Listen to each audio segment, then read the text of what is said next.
Hello, this is effectively day 2. As you can see, the paint's off of this side. We were looking underneath because when we were pushing it, we heard some noises, but everything seems fine. And this is our door card because we're working on replacing the locks. Took a bunch of trash out of here, and for some reason both the terminals were really loose. Like this one is tightened all the way down and it's still loose. But I have another one of these, so I'll replace that, and I put like a little thimble hat over this one. Obviously the engine bay is kind of a mess in general, but it's mostly how it was before. This was wiring for the subwoofers, and so it's been disconnected here. We just need to pull it out, but it's stuck, but we'll get there. And we're gonna order some paint, but we can't seem to it's not a factory color, it's just some random red maroon spray paint, so we got to figure that out. We can take this guy off, put this new one on, so shiny, and this, and I'll grab a washer and a nut for it. And I don't think this is super important for us to do right now, but it's the only thing I have control over, so that's what we're doing. In a horrible, tragic twist of events, none of these nuts actually fit on this stud, so yeah. Okay, we got the new ignition here. The one problem is the old one right there. Perfect camera angle. Good job, me. You can see these bolts do not have bolt heads. They're just little round guys, and so we'll be using the ankle grinder. Q ankle grinder.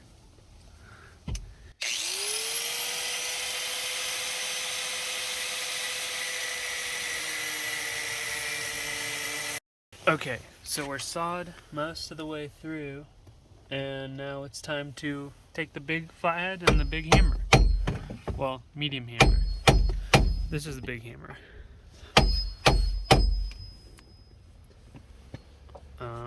So yeah.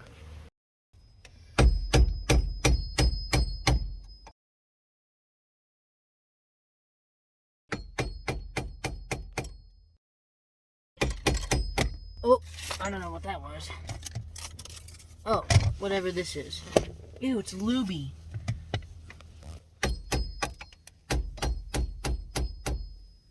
That thing was Whoa! I just started recording and got that perfectly. Nice.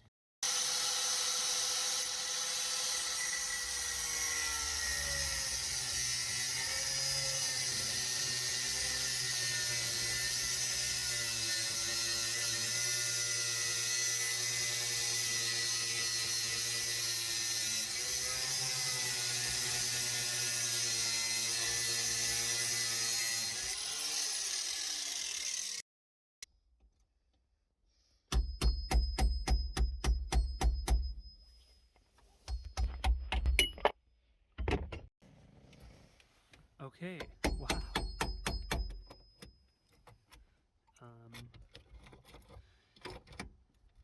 Do you need a bigger friggin' hammer? I need some pliers. I need a flathead. There's the favorite one.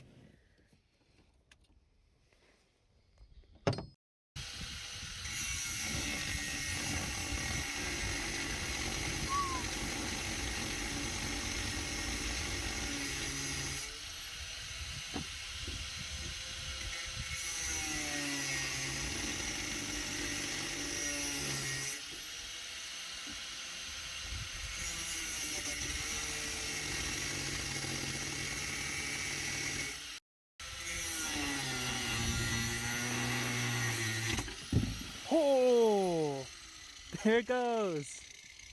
You did it. Are you okay? Yeah, that one was worse because the thing kept fucking moving around on me. Oh man, where is it? Oh no, right there. Oh, look at that. More importantly, look at that. Okay. Slap your other one right on.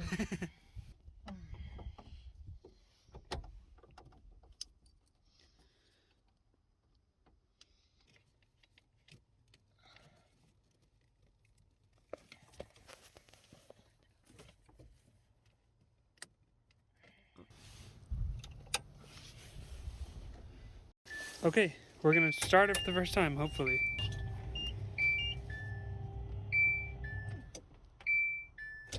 Nothing?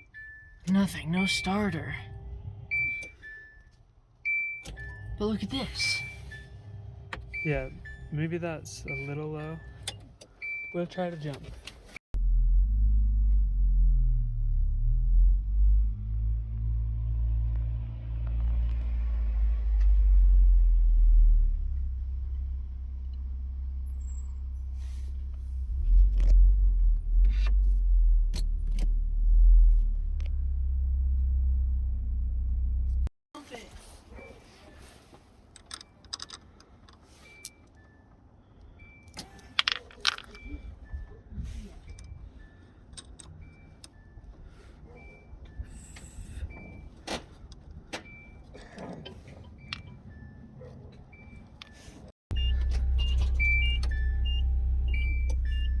Nothing? Nothing. What's your battery say? 12.5. Okay, here we are. We got the nut. It's all tightened down. We got the negative terminal connected. I mean, I don't know. We're gonna try to start it now. Alright, here we go. Nothing?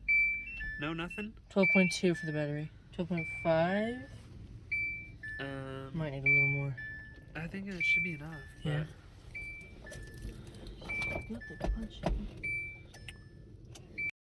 Okay, so we found that on the starter down there, one of the bolts where it bolts into the transmission was super loose, which possibly means that it wasn't being grounded well enough, and maybe that's why it wasn't starting. And so we went down there and tightened it up, and now if that was the problem, then the truck's gonna start right now. Nothing? Nothing. Yep. Hey, we have light. Did you get 2 lights? Yeah, I did. Okay. Perfect. So, new starter. Going in. I need a socket set. Okay. 14. Let me 12, tell 10. YouTube what happened. Okay. So, the starter, let's actually look at the new one. Oh, did you put in the phone? Nope.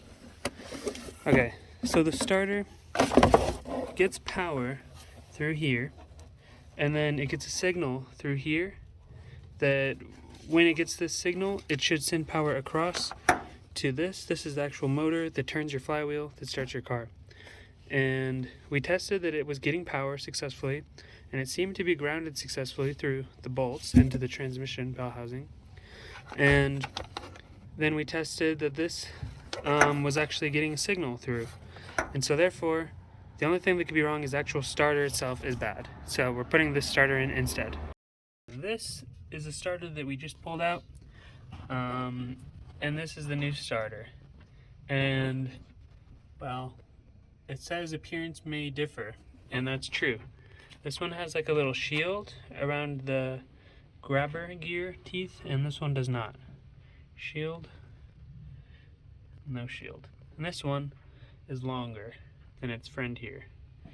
But then this little manual looking guy, it shows a picture, and it shows, look, yours might have looked like this before, and this is what it looks like now, and it says, get over it.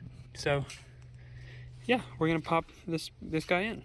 All right, so you can probably see right there. That's the new starter, and guess what? The truck will start. But we noticed a bunch of little bottles of oil and fluids of various sorts in the bed when we got it back, and I don't know, maybe it's not that bad, but it might be a little overfull. I just want to make sure, because there was a half empty bottle of powered steering fluid, and well, there's no powered steering in this truck. There's no reservoir. There's nowhere for them to put it. So we just want to make sure this is not going back in. Anyways, yeah, we're just gonna do a quick oil change before we start it. Okay, so the drain plug's right here. We don't even have to get under the car. It's 14 millimeter, and it's broken free. Usually we do an oil change with it slightly warm, but not today. Okay, that looks kind of just a little red. I can't get it to focus. Oh well. Yeah, that looks red. I think they might have actually put powered steering fluid in here. And you can see there's like a little puddle towards the middle of the oil pan here. So yeah, it's good that we're doing this. Because, I mean, powered steering fluid is just oil, so it can't be that bad, but also it's the wrong oil. So yeah, and we're gonna leave the filter because this filter doesn't have that many miles on it, and we'll just change it once this filter hits 3,000 miles. And also we might have to lower the side of the car a little bit because it's gonna leave some in there, you know, because we're up at an angle. Back on this wheel here, and now it had stopped pouring and now we got a bit more, so probably good that we did that. Oops. All done draining. And thread this back in. And then got our torque wrench set to, oh, I haven't set it yet, but we're gonna put it to 22 foot-pounds. Okay, we're torqued down. We're good. We're taking this out. We're putting the wheel on, putting the car on the ground, gonna fill the oil. Then we're gonna start it and we're gonna drive around the block and nothing will go wrong.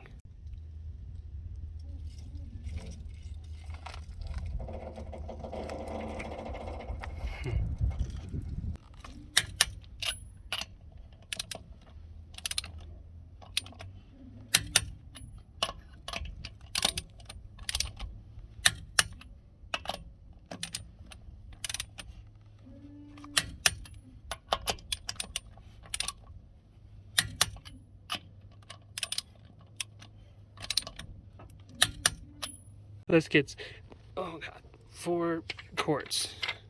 Okay, so it's gonna be most of this bottle. I would say 4 out of 5 quarts.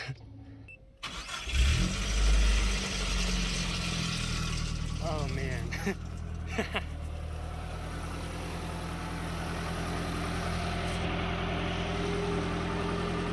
Well, it's running. Here it goes. Do have some weird noises, but it's fine. And that does it. We've started the car. I can finally edit all this crap together. And we'll see you next week when we fix the paint and do the radio and whatever else.